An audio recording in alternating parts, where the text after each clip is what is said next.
نحمده ونصلي على رسوله الكريم اما بعد۔ آج کی مجلس میں ماہ رمضان سے متعلق چند ضروری اور اہم باتوں کا بیان کرنا مقصود ہے۔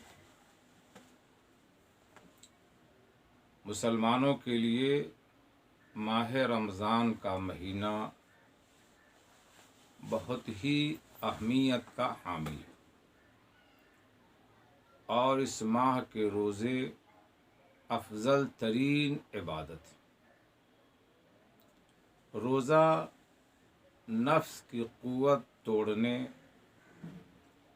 اور اپنی تمام قوتوں کو اعتدال میں لانے کے لیے، روزہ کی وجہ سے غریبوں، محتاجوں، یتیموں، مصیبت زدہ اور پریشان حال لوگوں کی دستگیری کا جذبہ پیدا ہوتا ہے، اور ان کے ساتھ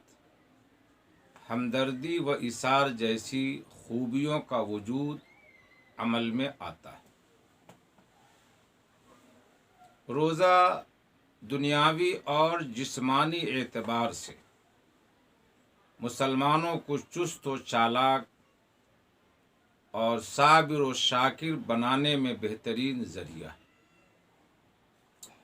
اسی طرح اصول طب کی روح سے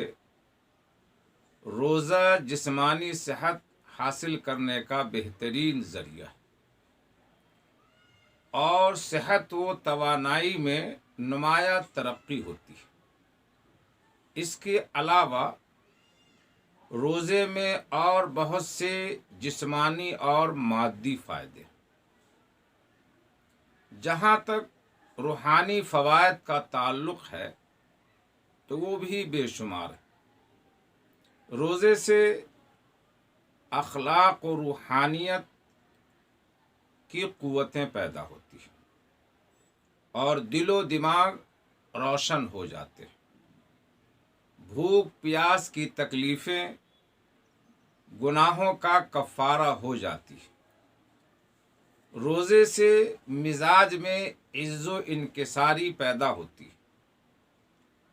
بھوک کی مصیبت اور تکلیف کا اندازہ ہوتا ہے، اور اس کی وجہ سے پریشان حال لوگوں کی مصیبت اور تکلیف کا احساس کر کے ان کی امداد اور ان کے ساتھ غمخواری اور ہمدردی کا جذبہ پیدا ہوتا ہے۔ روزے دار کا ہر وقت اللہ کی عبادت میں شمار ہوتا ہے، کیونکہ جب روزے دار کو بھوک پیاس لگتی ہے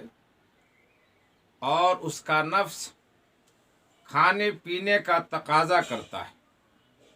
تو اس کا دل برابر شام تک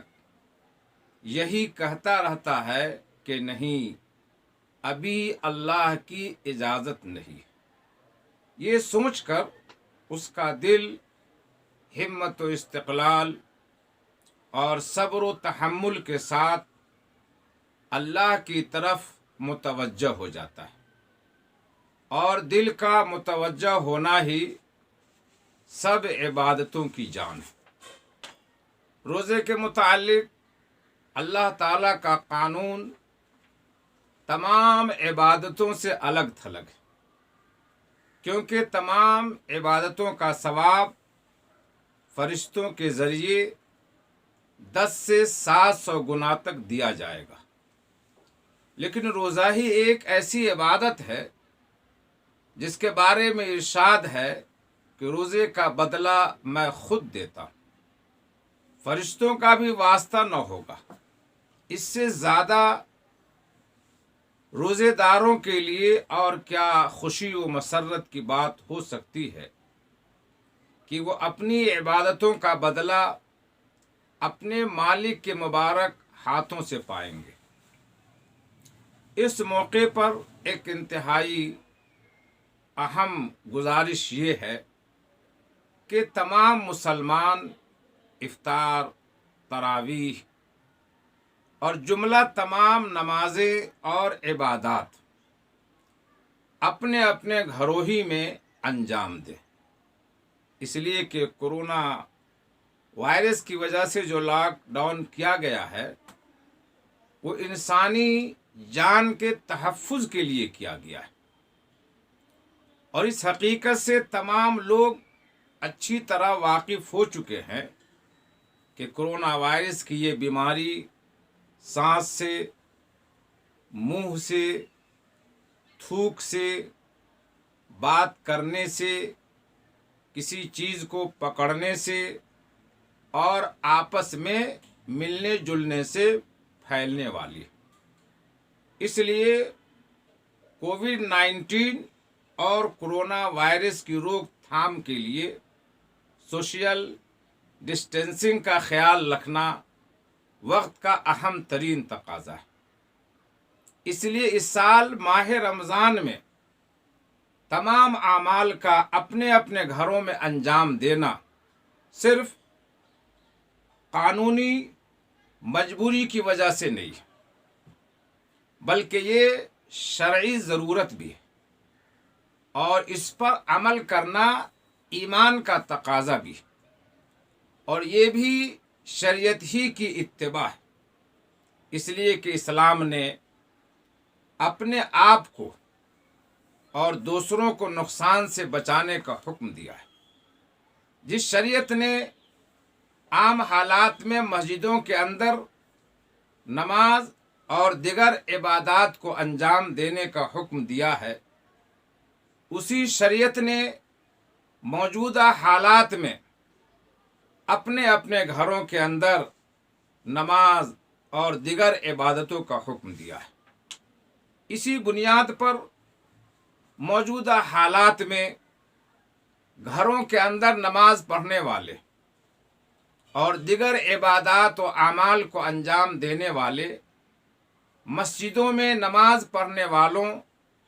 اور دیگر عبادات و اعمال کو انجام دینے والوں کے حکم میں،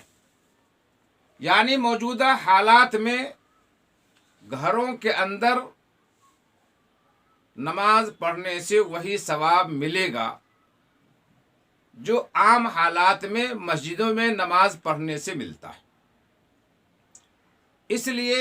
موجودہ حالات میں علماء، اکابرین، ڈاکٹروں اور حکومتی تدابیر پر پوری مضبوطی سے عمل کرنا انتہائی ضروری ہے۔ تمام مسلمان اس حقیقت کو اچھی طرح سمجھنے کی کوشش کریں کہ موجودہ حالات میں مسجدوں میں یا کسی بڑے ہال میں جمع ہو کر یا کئی گھر والے